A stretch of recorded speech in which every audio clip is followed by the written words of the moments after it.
Hey, how's it going? Welcome to Both Stacks. I went from wiping bums to deploying cloud infrastructure. I'm being literal. I spent years working in disability support and early intervention, behavioral therapy, personal care, community access, all that kind of stuff. And now I run IT for a leading franchise in Australia in the healthcare sector. This will be the story about how it happened, and this is Both Stacks. So I'll talk a little bit about what my day used to look like. So I was doing disability support work, if you're unfamiliar, that involves a little bit of personal care, community access. The personal care could be literally, as I said, wiping bums, and yeah, some other stuff too. Just helping individuals living with a disability have some level of dignity and independence that they deserve in their lives. I was doing that for many years, over 10 years. And I also worked in early intervention, working with young children who are on the spectrum, helping them develop some independent living skills as well. Through this, there were a lot of skills that I acquired. They're considered soft skills, but I considered them to be more hard skills that are directly relevant to my job in IT now. I had to learn how to be very patient and how to think with a lot of chaos going on around me. The patience isn't necessarily the kind where you can sit around and wait instead of being bored or frustrated.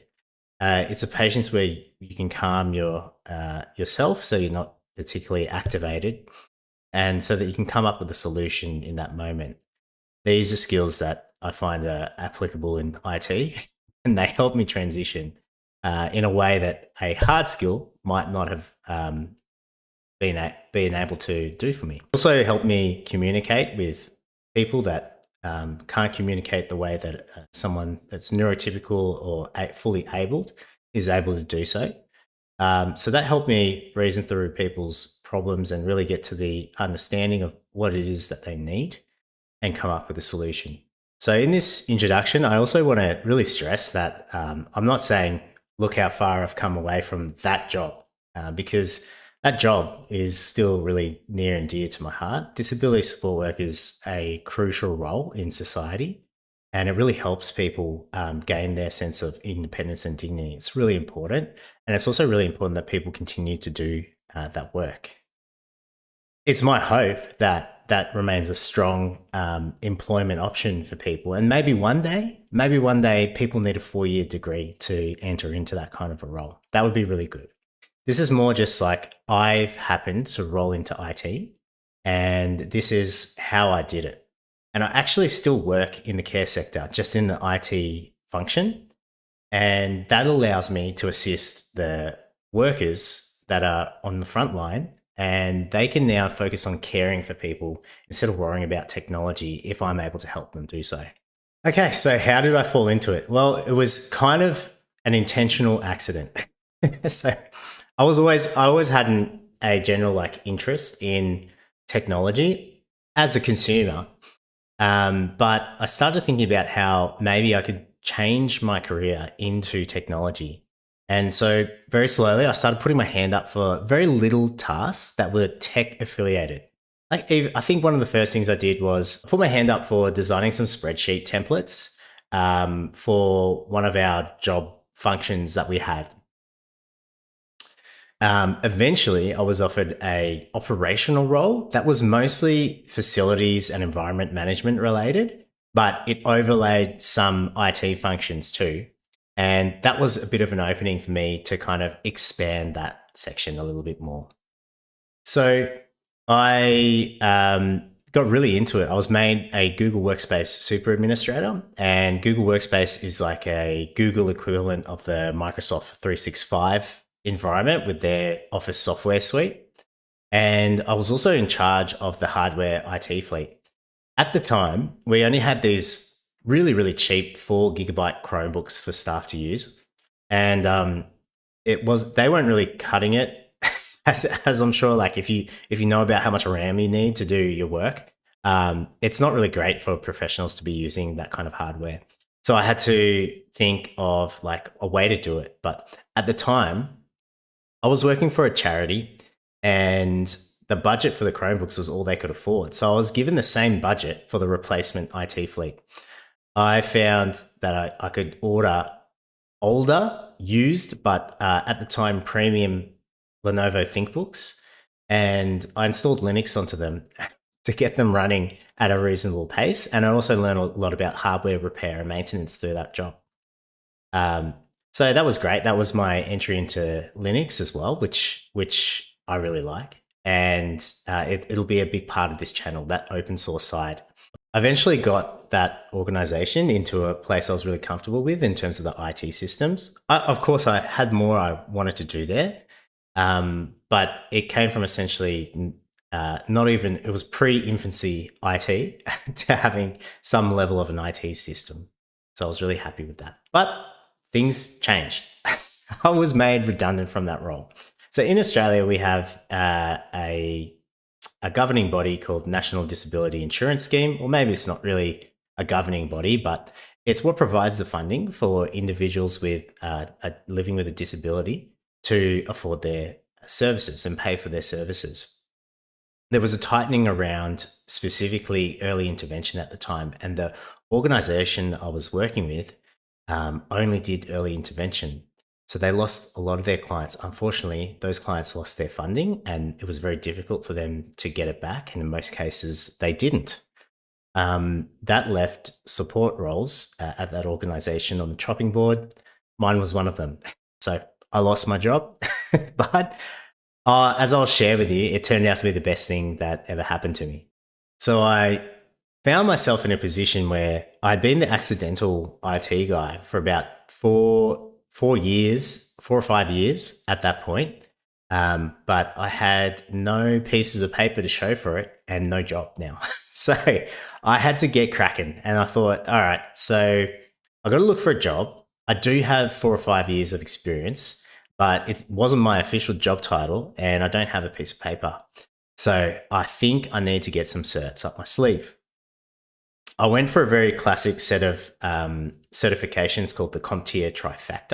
And after a bit more advice on forums, there was actually another YouTuber called Network Chuck, and he replied to a question I had about these 3 certifications from CompTIA. I said, should I get the CompTIA A+, Security Plus, and Network Plus? He asked me a question on Discord. I said, look, I've been doing this kind of accidentally for about 4 years. He said, skip A+, just get Security Plus and Network Plus, or CCNA. So that's what I did. I went straight for the Security Plus. I actually took a certificate called the ISC2 CC certification as like a exam warm-up, and got that as well. Next was to get the Network Plus. Fortunately, I found a job before I got my Network Plus. I was already interviewing for a data center technician role with Amazon, and I did get an offer, but I was placed on a queue until a role opened up. But I found another organization that was looking for someone with Google Workspace administration experience and maintaining hardware on site. So that was perfect for me. And what was even better is they were in the care sector as well. I still had this feeling like I wanted to have my hands in the care sector because I still felt deeply and passionately about it. I ended up getting that role. In fact, I got phone screened early on a Sunday morning. I was interviewed on Monday, and I started work on Tuesday. It was been great. And there was certain exposure I got that opened up other avenues. Initially, I thought I wanted to be in cybersecurity, because if you go on YouTube, everything's like cybersecurity is the hot thing right now. Now it's AI as well, but they did have a Google Workspace environment, but they also had a Google Cloud environment as well. And cloud engineering kind of took my interest a little bit, because I was an infrastructure guy because of my hardware experience, and it was just infrastructure on someone else's computer. So it did sound interesting to me, and they did have one custom application at the time. So I thought, okay, maybe there's an in here to get into cloud engineering. So I eventually wiggled my way in there and started getting some small exposure to it. So after my Network Plus, which I passed, I then took my Google Workspace Administrator certificate from Google Cloud. So then I started studying for the Google Cloud Associate Engineer exam, or Associate Cloud Engineer exam. It's called the ACE, ACE. That really opened up things for me in terms of what I was able to do and the capability that I had as a technology professional. While I was doing this, I also had to come up with a good strategy for studying for these certifications. The learning paths that I could on the Google Skills platform. I think it's just google.skills.com, and they have learning paths there. But I needed to do exam revision, and I didn't really want to pay for a third-party software platform because I had used them on Udemy for the CompTIA exams, and I didn't find them to be that great. They were actually perfectly fine, but I thought perhaps they could be better. And also there weren't great ones available for Google Cloud certifications. So I wanted to make my own. So I just started with a custom Gemini gem that I built to sort of mimic a exam simulation.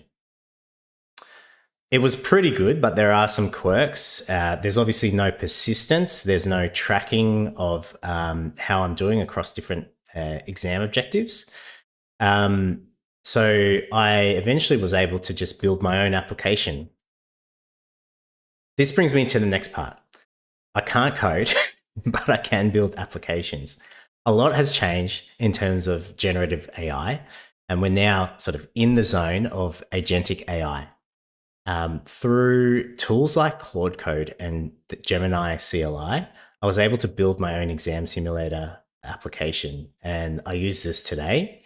I passed the Associate Cloud Engineer exam, and I can now build things at work that are deployed and have a good function there. I think this is one of the most interesting things in tech right now. So I wanted to share this with people and show people how I'm using it.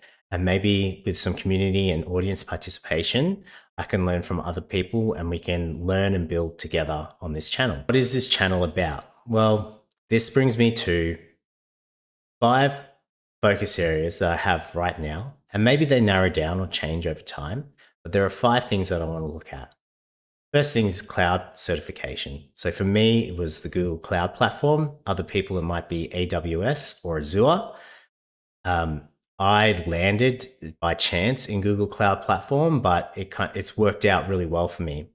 And it'll also be about being open to whatever cloud platform works best for your use case as well. The next one will be AI development and engineering workflows using Claude Code and Gemini CLI.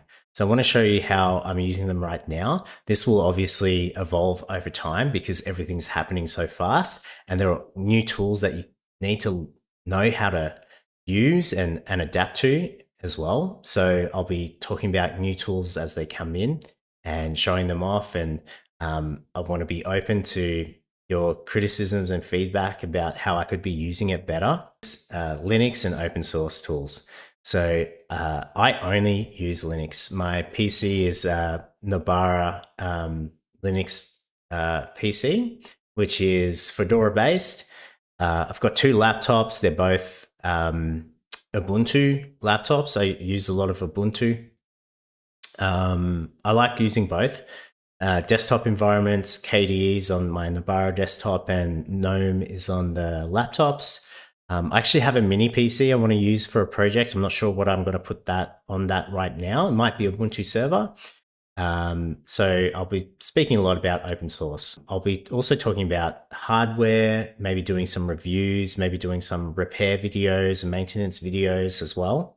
That's really good for early career starters, knowing how to do that, because when you work for an organization, those are the kind of tasks you'll need to know how to do. People will get stuck keys, people will have laptops that are running hot. You'll need to know how to change the thermal paste. Those kind of things, they're invaluable throughout your career when you're looking after your own hardware. When you can maybe afford really good hardware, you want to look after it. And then the last thing I want to talk about is career change stories. Maybe I'll be able to reach out to some people and hear their career change stories and how they went from one field into tech and how that's been going for them. There's so many areas in tech. It's not just cloud engineering or system administration or cybersecurity. There's also data engineering, data analysis. There's all sorts of stuff. And I'd love to hear other people's stories too and talk about it with them. So what's coming next? I'm thinking for my next video, what I'll do is I'll talk about the Associate Cloud Engineer exam and certification. I'll go over my exam preparation process, how I use the Google Skills platform, and also my exam simulator to prepare. So again, my name is Lindsay. Welcome to Both Stacks, and I'll have some content for you soon. Thank you.